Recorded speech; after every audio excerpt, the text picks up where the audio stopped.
পুরী স্টেশনে নেমে দেখছি যে ট্রেনটায় আমাদের আসার কথা ছিল, তো সেই ট্রেনটা আমাদের সামনে দিয়ে চলে গেল, বন্দে ভারত।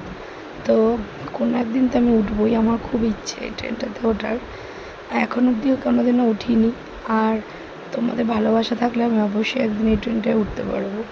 তো ভোর 5টার সময় মানে 5টা তখন বেজে গেছে অলরেডি, কেন 45 মিনিট ট্রেনটা লেট ছিল। আমাদের 4টে নামার কথা ছিল, সেখানে আমরা 4:45-এ নেমে একটু মানে স্টেশনটা তো প্রচুর বড়, তো তার জন্য পুরীর সমুদ্রের সামনে দেখতেই পাচ্ছ। দেখো সবাই আমরা যেখানে আমাদের লাগে জামাইবাবু, মানে দেখো পুরী চলে এসেছি। আর আমরা হোটেলের রুমে যাব। তো দেখো